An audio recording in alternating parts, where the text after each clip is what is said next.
우리와 가까운 지역 이야기, 가려운 곳을 긁어드립니다. 네, 궁금증을 해소해드립니다. 반갑습니다. 서경석입니다. 네, 안녕하세요. 김난영입니다. 제가 로그인 시작하고 난 후로 밤에 잠을 거의 못 잡니다. 왜요? 이 가려운 곳을 긁어드리다 보니까 네. 더 가려워요. 원래 시원해서 더 이렇게 푹 잠잘 수 있다 생각하지 않아요? 아직 못 긁은 데가 많기 때문에 그 걱정에 더 가려운 곳이 어디 있을까를 찾다 보니까 네. 잠 못 이루는 날이 허다합니다. 아, 그렇구나. 하지만 제가 뭐 잠을 좀 못 잔다 하더라도 네. 우리 시청자 여러분만큼은 두 다리 쭉 펴고 편히 주무실 수 있도록 앞으로도 지역의 문제들을 박박 긁어드리도록 하겠습니다. 네. 전국의 핫 이슈를 파헤쳐보고 해법을 찾아보는 로컬을 그려가는 사람들 로그인. 먼저 잘 알려지진 않았지만 의미 있고 눈길도 가는 지역 뉴스들 먼저 짚어보겠습니다. 네, 전국에 흩어진 LG 헬로비전 기자 60명이 선정하는 한 줄 클릭 시작하겠습니다.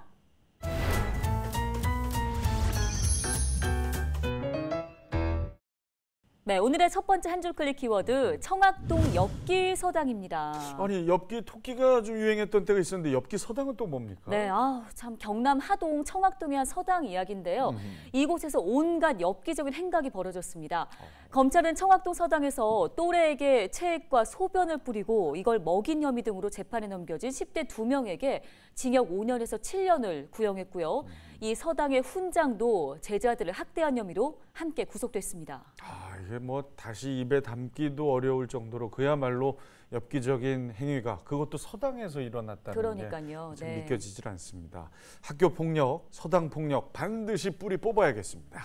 네, 두 번째 한 줄 클릭 키워드 미스트롯 김태연입니다. 아이고 우리 저 김태연 양 참 노래 참 잘 부르죠. 맞아요. 네. 저도 진짜 팬인데요. 김태연 양은 각종 춘향 국악대전 그리고 판소리 대회로 휩쓸기도 했잖아요. 그렇죠. 여기에 이제 인기리에 방영됐던 한 오디션 프로그램에 출연해서 화제를 모은 바 있죠. 태연 양이 얼마 전에는요. 부안군이랑 정읍시 이 두 지자체의 홍보대사로 위촉됐다고 합니다. 아니 그 뭐 한 곳도 저 쉽지 않을 텐데 두 곳씩이나 이 태연 양 인기가 정말 어마어마합니다. 네, 사실 태연 양의 고향이 부안이에요. 여긴데 이제 현재 또 살고 있는 곳은 정읍이기 때문에 이 두 지역에서 동시에 위촉될 수 있었다고 합니다. 그렇군요. 네. 네, 정말 가문의 영광이겠습니다. 네. 국악 신동에서 트롯 신동으로 변신한 태연 양. 이제 뭐 정읍에서 쌍화차 한잔 하는 모습 볼 수 있겠군요. 네, 자 여기서 김태연 양이 또 저희 LG 헬로비전 그 시청자분들께 인터뷰 영상을 보내줬는데요. 함께 네네. 만나보겠습니다. 네, 제가 처음 홍보대사를 해보는데요. 열심히 해서 이제 좋은 모습 보여드리도록 하고 정읍을 널리 알리는 김태연 홍보대사가 되도록 하겠습니다. 감사합니다. 네, 한 줄 클릭 마지막 키워드인데요. 김민수 검사 사칭 보이스피싱입니다. 서울중앙지검 김민수 검사라고 속이고 300명으로부터 100억 원을 가로챘던 그 사람. 네. 전화로 사기치는 그 보이스피싱 들어보니까 그럴듯하더라고요. 맞아요. 정말 제가 들어도 좀 섬뜩하긴 했거든요. 한번 직접 들어보겠습니다. 진짜 가족인지 범인이 공범이 옆에 있는지는 저희가 확인할 수 없죠. 수사기 입장에서. 그래서 본인 혼자 계신 상태에서 유선 조사 진행하셔야 되는 건 인지하셨을 거고요. 만약에 씨가 걱정돼서 전화하고 저도 전화 둘 다 동시에 전화하면 어떻게 될까요? 둘 다 통화 중 나오겠죠. 그렇죠. 네. 그러면 저는 본인을 오해할 수 있겠죠.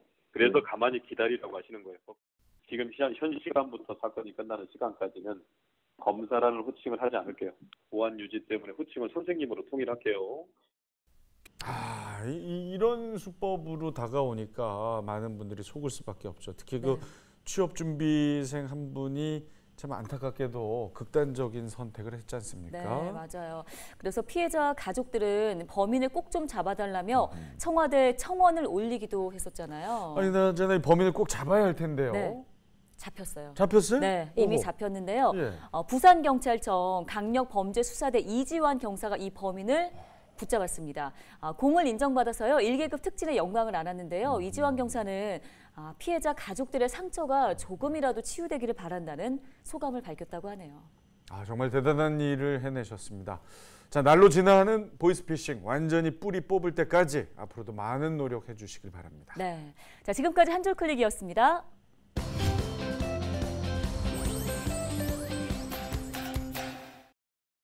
이번에는 지역 공통 문제를 진단하고 해결책을 찾아보는 패스워드 찾기 시간입니다. 오늘도 패스워드 찾기에 필요한 힌트 주실 전국의 기자분들 로그인 하셨습니다. 안녕하세요. 네, 안녕하세요. 아이, 반갑습니다. 자, 그리고 스튜디오에는 로맨틱 저널리스트 로저 윤경민 보도국장 자리하셨어요. 어서 오십시오. 어서 오세요.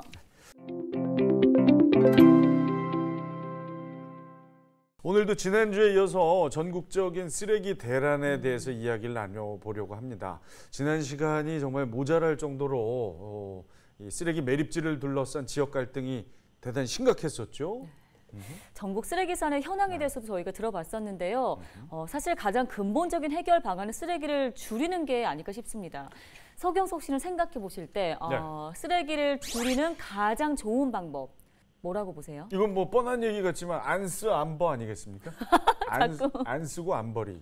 아니 자꾸 줄임말이 욕심내시는데 안 쓰고 안 버린다. 안 쓰 안 버. 맞아요. 그게 뭐 제일 좋은 방법 같지만 쉽진 않잖아요. 현실성은 없는 얘기잖아요. 네. 그렇죠. 근데 이것만 해도 사실 쓰레기를 아예 절반으로 줄일 수가 있다고 하거든요. 그래? 뭐 네. 좋은 방법이 있나 보죠? 일단 영상으로 함께 보고 올게요. 어허. 쓰레기 양이 많아도 너무 많아졌다는 겁니다. 젖은 폐지와 비닐은 재활용이 안 됩니다.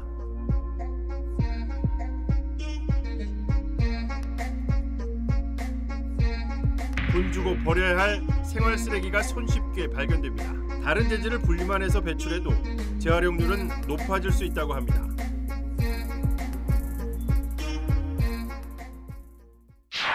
쓰레기를 절반 가까이 줄일 수 있는 방법은 바로 재활용이었습니다. 네, 그렇습니다. 사실 재활용을 해야 한다는 건 잘 알고 있는데 실천하기가 쉽지가 않잖아요. 그렇죠. 그리고 자주 바뀌어요, 기준이. 또. 맞아요, 그죠? 맞아요. 세월이 흐를수록 이게 참 수시로 체크를 해야 되는 그런 상황입니다. 네. 자, 그래서 오늘은 재활용 실태에 대해서 집중적으로 좀 살펴보겠습니다. 자, 윤 국장님, 네. 우리나라가 사실 그동안 재활용을 잘하고 있다라는 평가가 있지 않았습니까? 예, 그런 평가가 있습니다. 우리나라가 그 쓰레기 분리수거를 시작한 지가 벌써 30년이 됐거든요. 중국은 불과 2년밖에 안 됐어요. 그리고 쓰레기 봉투, 그 종량제 봉투를 사용한 게 1995년부터입니다. 그러니까 역사적으로 보면 우리가 좀 선진국 반열에 올라와 있다 이렇게 얘기할 수가 있고, 실제로 OECD의 자료를 보면은요, 우리가 아주 모범 국가로 기록이 되고 있습니다. 그러니까 재활용이 가능한 쓰레기를 수거하는 비율이 무려 80%에 이르고 실제로 쓰레기를 재활용하는 비율이 60%다 이런 자료가 있어요. 그런데 실제는 조금 달라요. 네, 실제로는 40%에 불과하다라는 게 이제 내부 자료가 있는데, 왜냐하면은 그러니까 선별장으로 가는 건 맞아요. 근데 선별 과정에서 못 쓰는 게 35%. 그다음에 마지막 폐기단 처리 과정에서 이것도 15%는 또 못 쓰는 거. 왜냐하면 오염 물질이 묻어 있고 더럽고 뭐 이물질이 껴 있고 이런 것들. 그런 것들이 태반이기 때문에 실제로 재활용률은 40%밖에 되지 않는다. 더 중요한 건 일본은요, 수거한 거에 80%를 재활용을 할 수 있다고 합니다. 차이가 꽤 나네요. 예, 우리가 이제 나중에 보시겠습니다만은 버릴 때 잘 버려야 된다. 이 점을 꼭 기억을 하셔야 될 것 같아요. 그러네요. 예, 잘버가 또 중요합니다. 잘버. 잘버가 중요해요. 아까 뭐 이렇게 좋다고 그래서 막 좋아했다가 이게 또 씁쓸하게 지금 얘기가 마무리가 될 것 같은데, 자, 그러면 지역별로 좀 제대로 살펴볼게요. 먼저 수도권 상황 이세진 기자 연결되어 있습니다. 안녕하세요. 안녕하세요. 경기도 김포의 대표 돌직구 기자 이세진입니다. 예, 자, 돌직구 기자, 이게 뭐 부딪히는 기자라는 얘기인데요. 직접 쓰레기 선별장을 다녀오셨죠? 네, 제가 직접 선별장에 가서 직접 쓰레기 체험을 해보고 선별을 체험을 해봤는데요. 말로 설명을 드리는 것보다는 영상을 직접 보여드리는 게 나을 것 같아서 영상으로 준비했습니다. 아, 돌직구예요. 예, 말 길게 안 하는 스타일이에요. 준비한 거 영상으로 그러면 시원시원하게 보겠습니다.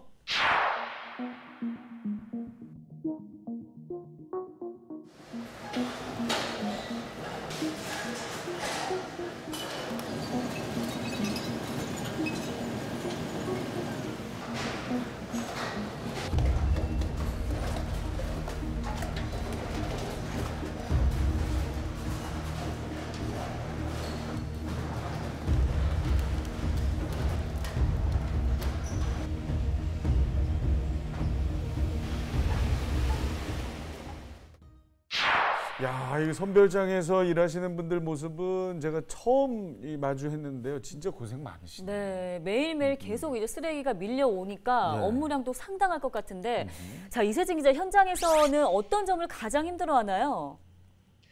사실 저는 그 컨베이어 벨트를 쳐다보고 있는 것만으로도 너무 어지럽고 속도 울렁거리고 그래서 선별을 좀 제대로 하지 못할 정도였는데 영상으로도 보셨지만 그 길다란 컨베이어 벨트를 따라서 온갖 쓰레기가 올라오거든요. 요즘 배달들 많이 시켜 드시잖아요. 네. 그런데 플라스틱 그릇이나 그 통에 정말 그 음식물 쓰레기 그대로 남겨져 있는 쓰레기들이 정말 많았고 이 음식물이 들어있으면 또 재활용이 어렵기 때문에 따로 분류를 해서 일일이 버리고 다시 처리를 하셔야 한대요. 그래서 뭐 물이 남아있는 플라스틱 그 병 같은 것들도 다 따로 분리를 해서 따로 처리를 하시더라고요. 그래서 이것 때문에 너무 악취도 심하고 또 분류 시간도 길어지다 보니까 이게 가장 힘들다고 하셨습니다. 네. 그리고 또 한 가지가 있는데 그 선별장 한쪽에 그 박스를 쌓아놓은 게 있었어요. 그 상자들을. 그런데 이게 배달이나 선물용 그 스티로폼 상자 있잖아요. 이것도 그대로 재활용할 수가 없는 게 테이프가 그대로 붙어 있는 것들은 또 일일이 손으로 다 떼서 작업을 하셔야 한다고 합니다. 그래서 뭐 저희가 버릴 때 테이프 버려서 따로 일반 쓰레기를 좀 버리고 테이프는 일반 쓰레기로 버리고 스티로폼 상자는 따로 분류를 해서 재활용 한다면 이런 작업자는 따로 없어도 될 정도로 굉장히 그 현장이 힘들어 보이는 그런 모습이 있었습니다. 정말 화면 보고 또 우리 이세진 기자 이야기를 들으니까 더욱더 우리가 잘 분리해서 버려야겠다. 안 그러면 안 그랬다면 저분들이 저 수고를 안 하셔도 되는 거 아니에요. 진짜 잘 버리는 것도 중요하다는 거 새삼 느끼게 됩니다. 자, 그런데 지금 인구가 적은 농촌에서는요, 또 이런 문제점도 있대요. 분리수거함 자체가 부족한 거예요. 그래서 재활용품을 분리한다고 해도 이게 수거가 원활하게 지금 이루어지지가 않아서 또 골치를 썩고 있다는 얘기도 있습니다. 근데 분리수거함은 지자체에서 좀 제대로 마련해 줘야 되지 않습니까? 그러니까요. 이게 좀 어떤 사연이 있는 건지 현장 취재 기자를 좀 연결해서 들어보겠습니다. 자, 이번에는 박은경 기자 나와 있는데요. 박은경 기자. 네, 도시 전체가 지붕 없는 박물관 경주가 쓰레기도 없는 도시가 되길 바랍니다. 박은경입니다. 아, 경주에 우리 박은경 기자신데 경주하면 정말 워낙 그 우리 최고의 그 문화유산들이 많은 지역이라 멋진 곳에서 뵐 줄 알았는데 지금 거기 뭐 불국사 이런 느낌 전혀 안 나는. 경주하면 저는 불국사 석굴암 제가 저 수학여행 갔던 곳이라서 전혀 그 느낌 안 나네요. 어디 계신 거예요? 네, 불국사에서는 아마 한 30km 이상은 떨어진 농촌 마을 같은데요. 포항에 더 가까운 한 농촌 마을에 나와 있습니다. 네, 앞서 전해드린 그 현장에 직접 나가 있는 것 같은데요. 그곳에서 쓰레기 수거함이 턱없이 부족하다는 건가요? 그 쓰레기 수거함이 부족하다는 정도가 아니고 그냥 없다는 말이 더 맞을 것 같습니다. 보통 그 주택가는 그 공동으로 분리하는 분리수거 공간이 없지 않습니까? 아파트처럼. 네. 그래서 그냥 주택가 같은 경우에 집 앞에 내놓으면 쓰레기차가 그거를 수거해가는 식인데 이런 시골 마을 같은 경우에는 집 앞으로 쓰레기차가 오는 걸 기대하기조차 힘이 듭니다. 그래서 지금 보시는 것처럼 여기가 지금 제가 서 있는 데가 마을 입구거든요.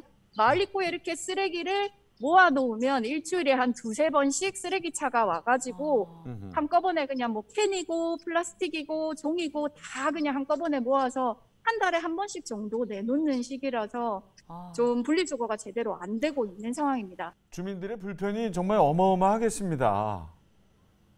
맞습니다. 그래서 최근에는 이렇게 보시는 것처럼 마을 입구마다 분리수거를 할 수 있는 아파트랑 비슷한 이런 공동수거함을 이렇게 설치를 해놨는데 이게 설치를 해놔도 사실 다 해결이 된 게 아닙니다. 아무래도 어르신들이다 보니까 이렇게 적응하는데도 조금 시간이 걸릴 수밖에 없는데요. 네. 제가 말씀을 드리는 것보다 우리 이장님을 통해서 직접 들으시는 게 좋을 것 같습니다. 제 옆에 이장님 나와 계시거든요. 예. 아이고, 안녕하십니까. 안녕하세요.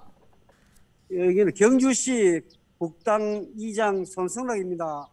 예, 반갑습니다. 아이고, 참 반갑긴 한데 이장님 지금 안색이 상당히 어두우신 걸로 봐서 요즘 너무 재활용 수거 때문에 힘드시죠? 마을 분위기는 어떻습니까? 농촌에 쓰레기 집화장이 연세가 많은 분들이 계셔서 분리수거가 옳게 안 돼서 지금 경주시에서 분리수거 장소를 만들어 주시니까 분리수거는 잘 돼가고 좋아지는데 조금 문제점이 있습니다. 왜냐면은 관리자가 이장이다 보니까 매일 이장이 와서 하는 그런 점이 있고, 또 좋은 점은 이거 농촌에서 쓰레기 막 태우면은 산불도 나고 이래가지고 연세가 많은 분들이 불도 내고 이래가지고 이건 꼭 필요하다고 제가 생각합니다.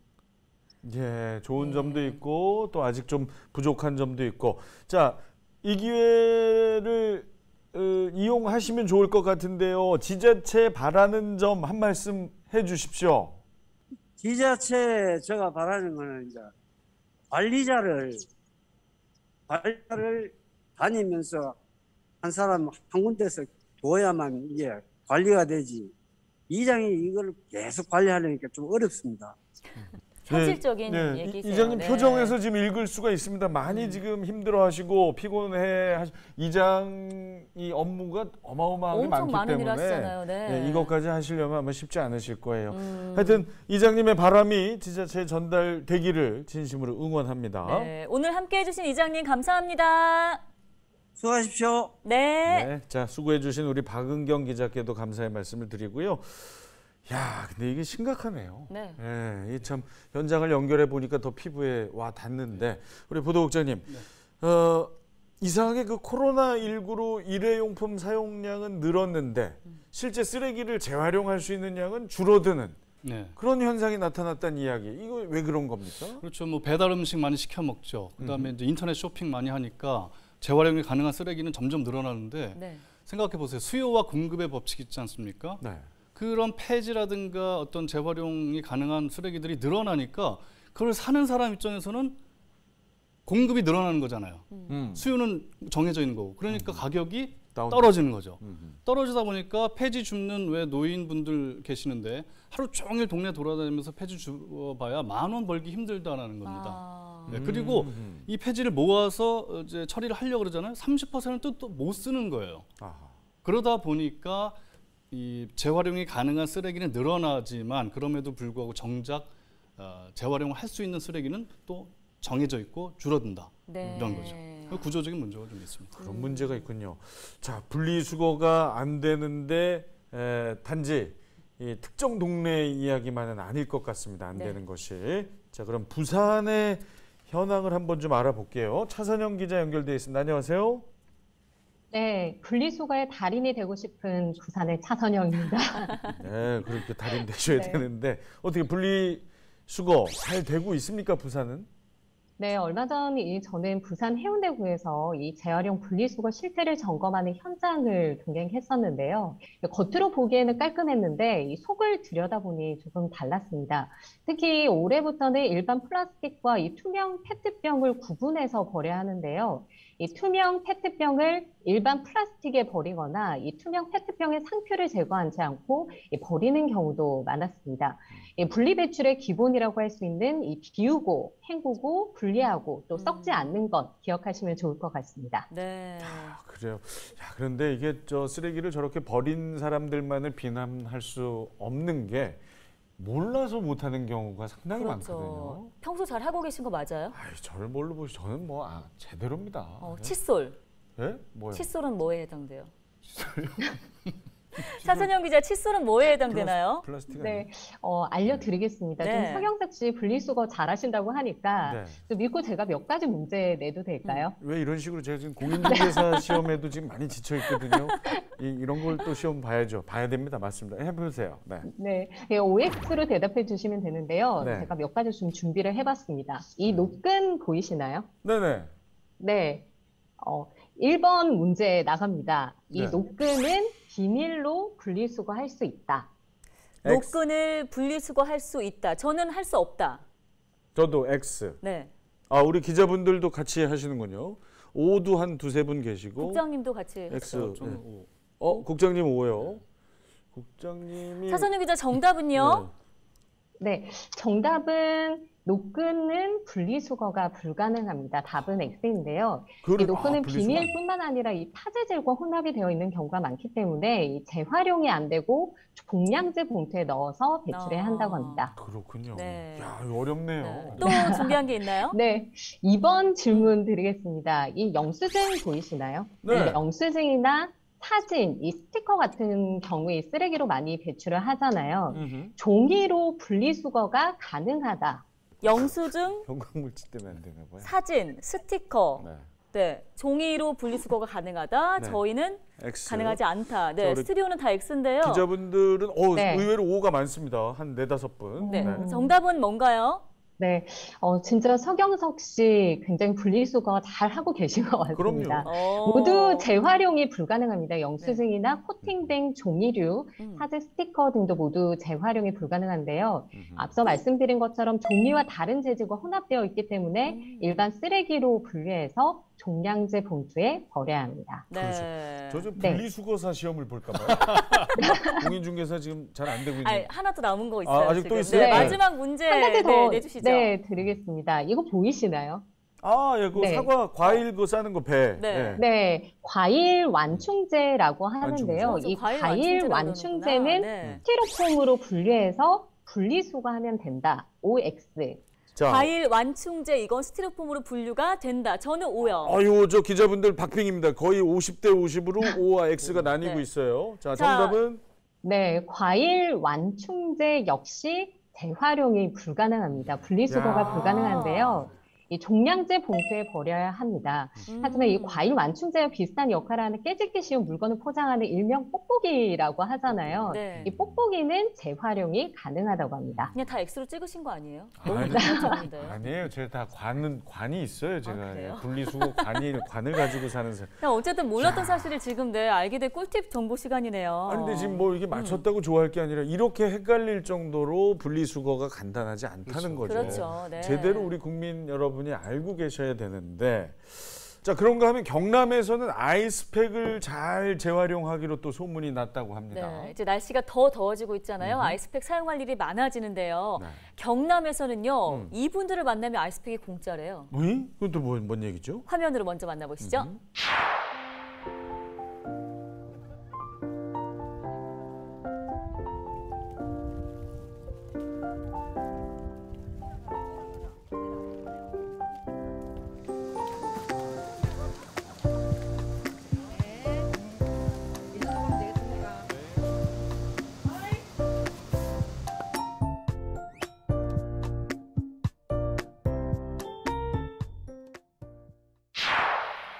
자, 정말 별것 아닌 일 같지만 쓰레기 전쟁 속에서 살아가는 요즘 정말 소중한 일들을 해주고 계십니다. 네. 자, 직접 취재를 하신 권정숙 기자를 연결해서 좀 더 이야기를 들어볼게요. 안녕하세요.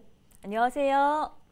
네, 안녕하세요. 미래 환경을 위해 자원 재활용까지 생각하는 경남입니다. 권정숙입니다. 반갑습니다. 우리 권 기자님 아이스팩 전문이라고 해도 될 만큼 아이스팩에 대한 정보가 많이 있으시다고 하던데 시원하게 소개를 좀 해주십시오. 네, 저도 오늘 서경석 씨에게 질문을 한 가지는 드려야 될 것 같아요. 저 죄송한데 오늘 저 녹화를 거부하겠습니다. 이게 지금 머리가 터질 것 같거든요. 이거는 어렵진 않아요. 계산하진 그래요? 않으셔도 네네. 되고요. 네. 예, 서경석 씨 재활용도 잘하실 것 같은데 우리나라에서 연간 생산되는 아이스팩이 얼마나 될지 혹시 아시나요? 어렵다. 아이스팩 개수요? 개수. 1조개. 일쪽에는 너무 많고 2억 개가 생산이 된다고 합니다. 몇 개요? 2억 개. 2억 개. 2억 개요? 네네.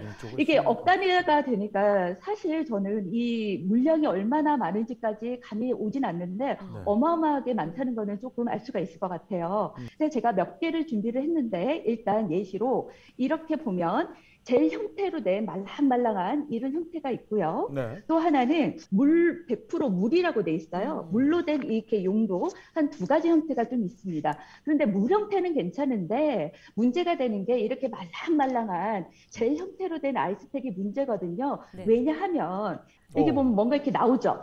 나오는데 이게 보면 말랑말랑한데 만져보면 뭔가 까슬까슬한 게 있어요. 왜냐? 이 아이스팩 젤 형태 같은 경우에는 성분이 물과 고흡수성 폴리머라고 하는 플라스틱으로 만들어져 있어요. 즉 플라스틱 물입니다. 네. 그러면 제가 오늘 이 시간 정말 전해드리고 싶은 거는 어떻게 재활용할 수 있는지를 알려드리고 싶어요. 서경석 씨 혹시 집에 얼음 나오는 그런 정수기 있나요? 그것까지 제가 말씀드려야 되는 거죠? 예. 하나 아주 어렵게 장만했습니다. 하나. 네. 저는 없어요. 그죠? 없어요. 저희 집도 없어요. 네. 사실 일반 가정에서 이렇게 얼음을 많이 넣을 수가 없단 말이에요. 급하게 사용할 때는 없는 경우가 있는데 그때 이 아이스팩을 차가운 그냥 물에다가 넣어두시면 차갑게 사용할 수 있는 얼음물 대용으로도 사용할 수 있고요. 집에서 식물을 기르고자 하시는 분들 많으실 거예요. 특히 축영식물을 재배할 수 있는 방법도 아이스팩으로 할 수가 있는데요. 준비물은 이런 용기 하나 하고 가위가 있으면 되고요. 그리고 이렇게 젤 형태의 아이스팩만 있으면 됩니다. 자, 여기다가 아까 제가 잘라놓은 젤 형태의 아이스팩이 있죠? 네. 이거를 꽉 채우는 겁니다.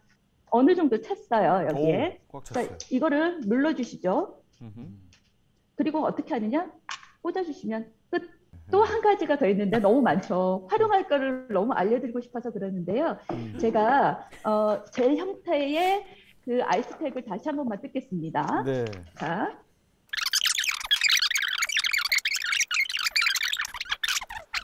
대략적으로 제가 앞쪽에만 뿌렸는데요. 이렇게 넣어주시면 이 젤 아이스팩이 보통 한 2주에서 3주 정도 간다고 그래요. 그러면 외출 여행을 다녀오실 때도 충분히 걱정 안 하고 다녀오셔도 되고요. 그리고 나는 2주 줘도 싫다. 그러면 지자체에서 보면 아이스팩을 재활용하는 곳이 상당히 많아요. 그곳에다 가져다 주시면 되는데 보시면 제가 하나 가지고 왔어요. 어플입니다. 내 손 안에 분리배출기라고 하는 어플이 하나 있어요. 이 어플을 다운을 받으셔서 활용을 하시면 내가 살고 있는 지역에서 지역의 지자체에서 이 아이스팩을 수거를 하는지 하고 있다면 어디가 있는지 한눈에 볼 수도 있고요. 재활용하는 방법들도 알 수가 있으니까 이용해 보시면 좋을 것 같습니다. 야, 정말 많은 정보를 권 기자님 오늘 혹시 기자 생활 마지막 날이세요? 이거 뭐 오늘이 마지막 방송이라는 느낌으로 내일부터 저 홈쇼핑 진출하시나요? 어마어마한 시간이었습니다. 근데 다 하나같이 좋은 이야기셔서 네, 친절하게 설명해 주시고 방송으로는 아마 그렇게 톡톡 아마 나갈 걸로 예상이 되고요. 네, 권 기자님 고맙습니다. 네. 오늘 방송을 위해서 2년을 준비를 했습니다. 네, 어마어마하신 분과의 연결이었어요. 자, 그럼 이쯤에서 오늘의 패스워드가 궁금해지죠. 오늘 4회째인데 매회 우리 로저 윤 국장께서 사자성어를 준비해주고 계십니다. 오늘도 고심 끝에 하나를 들고 나오셨다고 들었습니다. 네, 고심을 했습니다. 오늘의 로그인을 하기 위한 패스워드는 4글자 소언다행입니다. 말은 적게 하고 행동 실천을 많이 해라. 그러니까 우리가 재활용 잘하세요, 지구를 살립시다, 환경을 살립시다 말은 많이 하는데 아까 이게 좀 비우고 헹구고 이런 거 잘 못하잖아요. 퀴즈는 잘 맞추셨지만은 네, 평소에 이렇게 잘 못하시는 분들도 계시고 모호한 경우도 있고 그래서 말은 좀 적게 하고 행동으로 우리가 하자. 그래서 소언다행. 영어로 4글자로 하면 shut up, do it.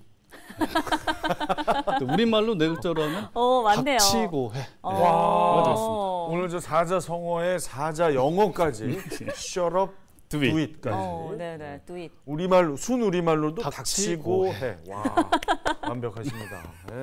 네. 요즘 이 프로그램 때문에 저 국장 일을 다른 국장 일을 거의 안 하신다고 들어요. 오로지 사자성어에만 그냥. 아니 그래서 매주 저 사자성어 준비해 오시는 거 참 감사한 마음에 저도 오늘은 삼행시를 준비해봤어요. 진짜요? 뭘로요? 재활용이요. 오늘 주제가 재활용. 너무 기대한다. 기대돼요. 눈빛이 이름 우린 되게 부담 갖는데. 아니 그냥 제발 부탁합니다. 활용 가능 불가능 철저히 고민해봐 주세요. 영원한 지구의 건강을 위하여. 좋아요. 괜찮아요? 아니, 진짜. 너무 열심히 하시니까 저도 뭐 좀 하나 해야겠다. 오늘 패스워드 찾기를 통해서 패스워드요? 패스워드 찾기를 통해서 전에는 몰랐었던 재활용 분리수거에 대해서 진짜 많이 알게 된 시간이었습니다. 자, 말로만 할 게 아니라요. 오늘 당장 집에 가서 저도 행동으로 옮겨봐야겠습니다. 함께해 주신 윤경민 국장님 고맙습니다. 고맙습니다. 네.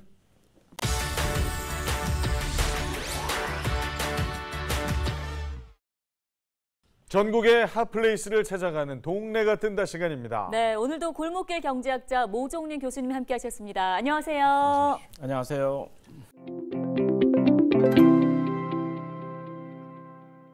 이번 주 동네가 뜬다. 어느 지역이 떴을까요? 먼저 말씀드리면 재미가 없으니까요. 네네. 제가 힌트를 드리겠는데 네. 오늘 퀴즈. 모든 게 다 문제입니다. 네. 이것은 그 계획도시로 유명한 지역입니다. 계획도시면 뭐 잘 알고 있죠. 세종특별자치시.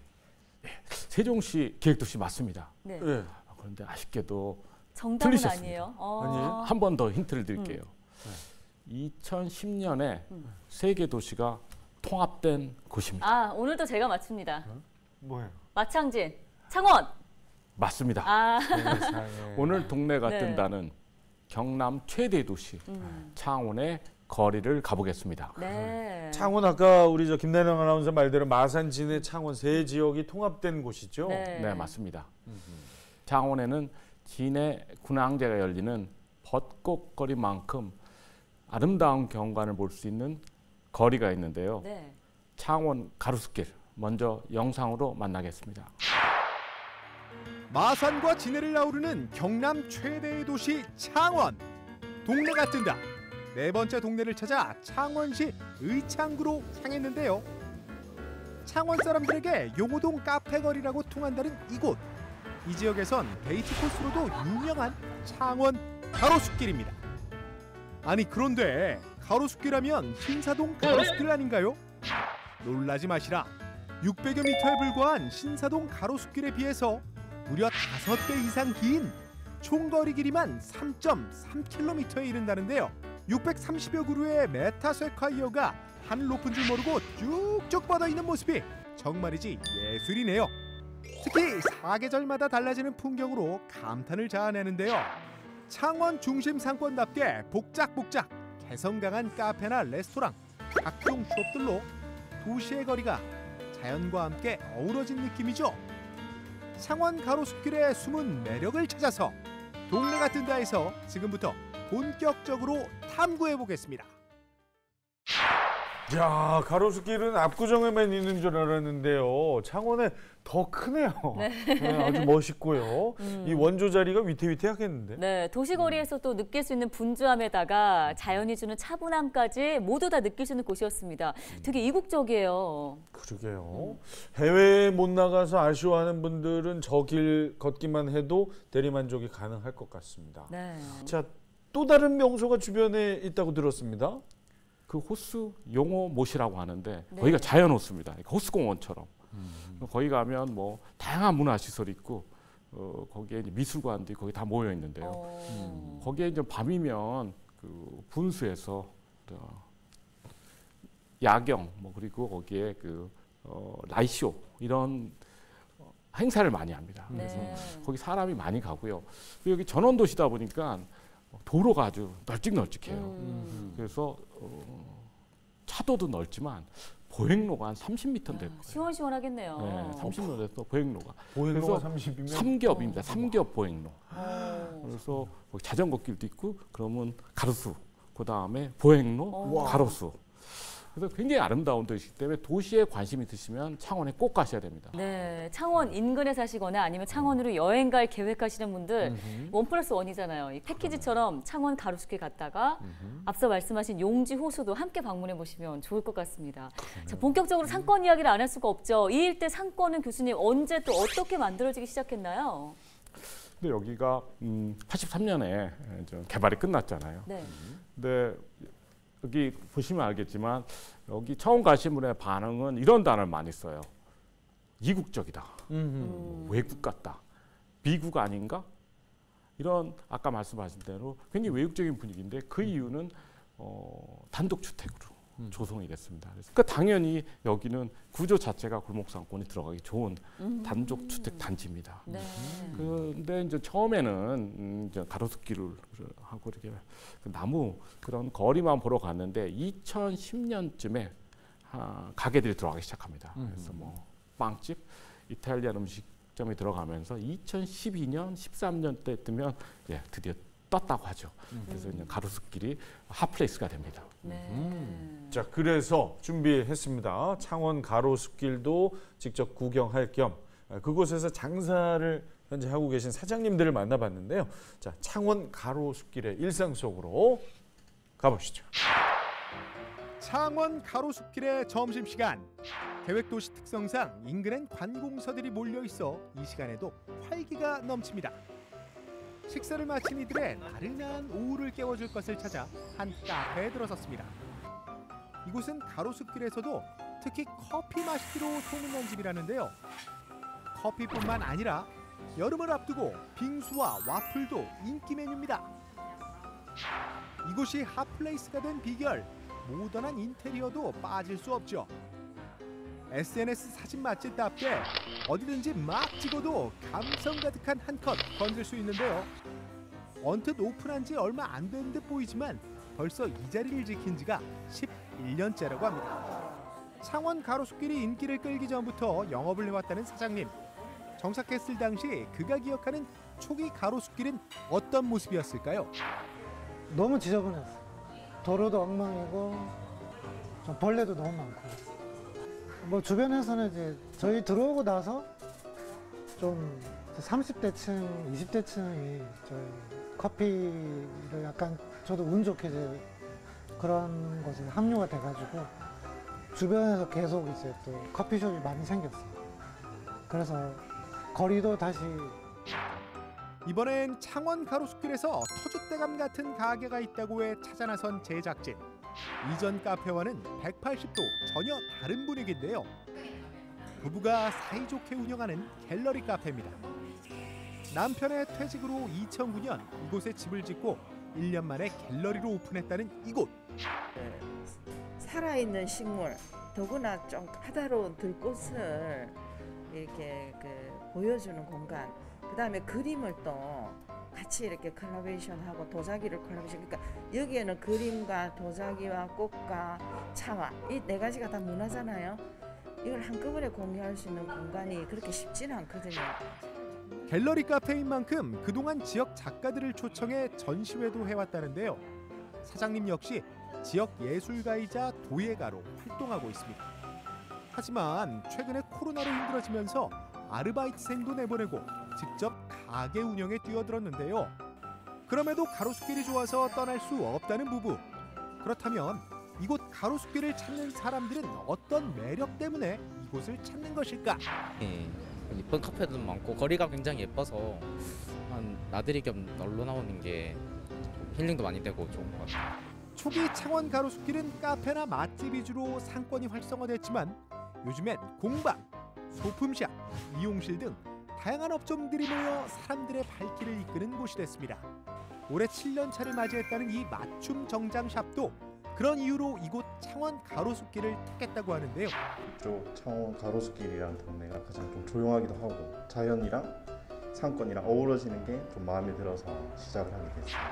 테일러 교육까지 이수한 그는 전국에서도 몇 안 되는 수작업을 고집하는 수트 디자이너라고 합니다. 저희는 그래도 전통 방식을 좀 고수로 하거든요. 수트를 제작하는 데 있어서도 장인들이 한 땀 한 땀씩들을 일일이 만드는 창원 가로수길을 누구보다 아끼는 사람들이 모여있는 한 이 거리가 대한민국 대표 거리가 되는 데는 시간 문제. 앞으로도 많은 사람들에게 사랑받는 창원 가로수길이 되길 바랍니다. 영상 보니까 창원 가로수길을 아끼는 저 사장님들이 계셨기 때문에 지금의 이 발전이 네. 있을 수 있었네요. 자, 울창하게 자란 가로수만큼이나 우리 사장님들의 앞날도 창창하기를 기원합니다. 네, 사장님들의 애정이 엄청나시네요. 이런 애정들이 모여서 창원의 대표 명소가 될 수 있지 않았을까라는 생각도 드는데요. 자, 이번에는 LG 헬로비전 경남미디어국 기자를 연결해서요. 실제 분위기가 어떤지 좀 들어보겠습니다. 자, 김수정 기자, 창원 가로수길의 숨은 이야기를 좀 들려주실까요? 안녕하세요. 안녕하세요. 네. 네, 안녕하세요. 경남에 없어서는 안 될 보석 같은 기자, 수정 기자 김수정입니다. 미모도 보석처럼 빛나십니다. 아유, 보석 기자, 수정 기자. 지금 뒤에 보이는 게 가로수길인 거네요.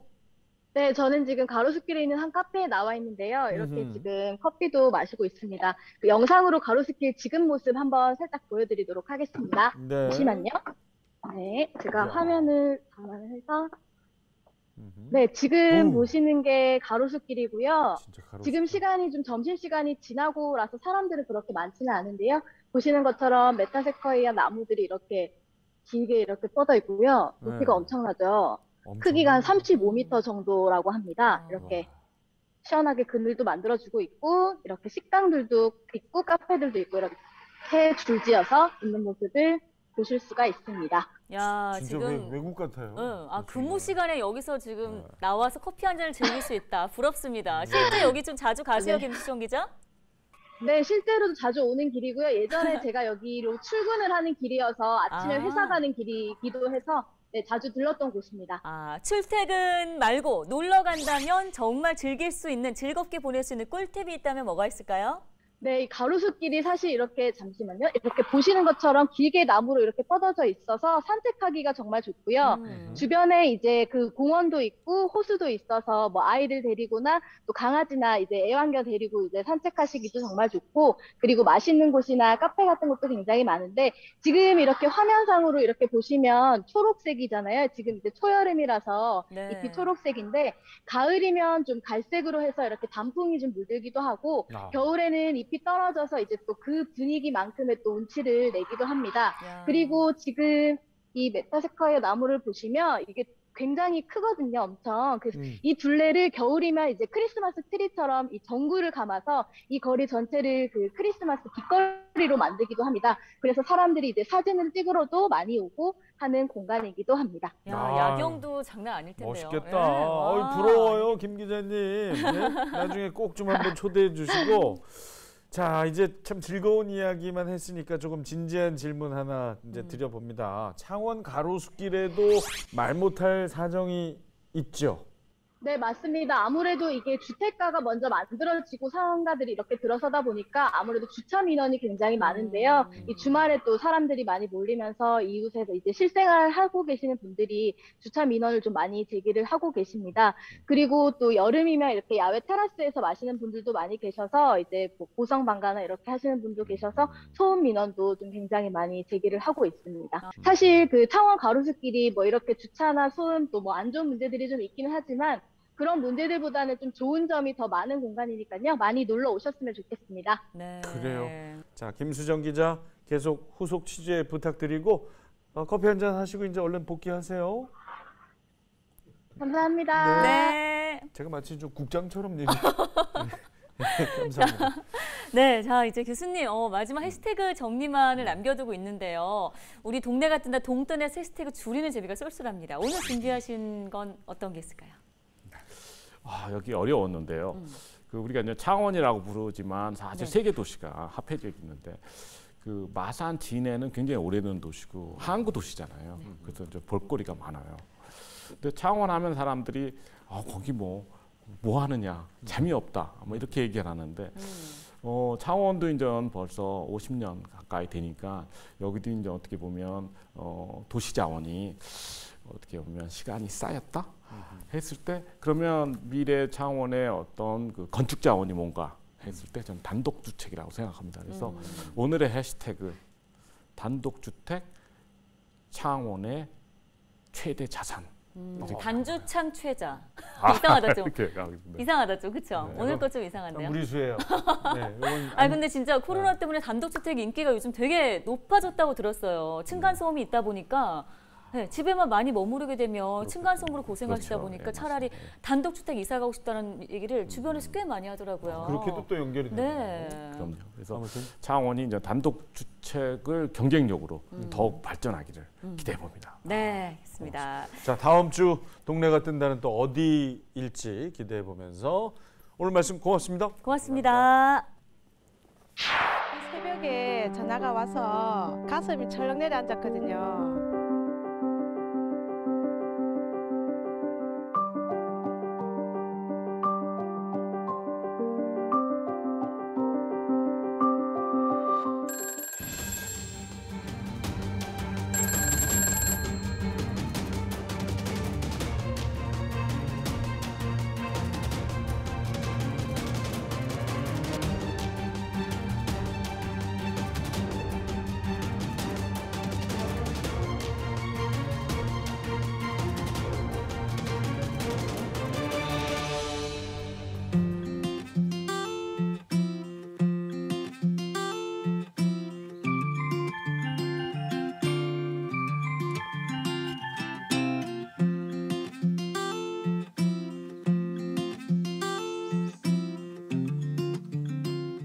이제 배가 아프다고 진통이 온다고 전화가 왔어요. 자가격리를 하고 있는 임산부를 받아줄 수 있는 병원을 한번 알아보자. 수술은 되는데 인큐베이터가 없어서 그 소아과 전문의가 오늘 또 밤에 안 계셔서 구급대원은 어디 병원을 가야 되냐고 자꾸 묻는 거예요. 창원으로 가주세요.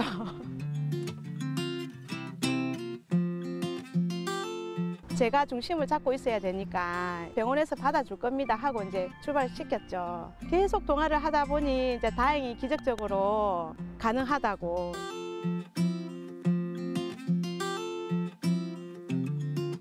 아기를 낳았을까 이런 생각을 하고 있었는데 전화벨 소리가 다 울려서 착 받아보니 이제 남편분이 아기도 무사히 태어났고 공주님이에요. 그리고 산모도 너무너무 건강해요. 감사합니다. 이렇게 하면서 이제 눈물을 걸성걸성거리면서 얘기를 하시는 거예요. 이제 오늘 할 일은 끝났구나. 이번 계기로 한 통의 전화가 그분들한테는 얼마나 다급한 일이 생길까 또 생각을 하고 제 손길이 필요한 사람한테 도움이 될 수 있으니까.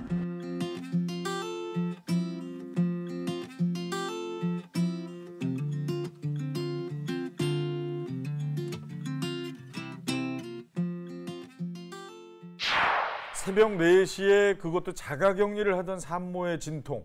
이게 생각만 해도 아찔한데요. 정말 당황스러우셨을 텐데도 불구하고 끝까지 순산을 도와주셨던 의지 정말 대단하십니다. 네, 이 공로로 행안부에서요 박정혜 주무관님을 우리 동네 영웅으로 선정했다고 합니다. 네, 산모와 아이 두 사람을 살린 임기응변, 진정한 우리 동네 영웅이십니다.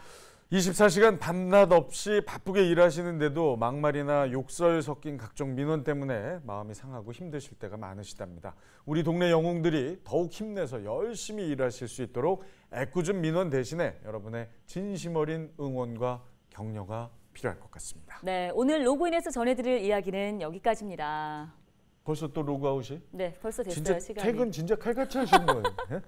우린 보통 좀 더 하거든요. 뉴스하러 가야죠. 네.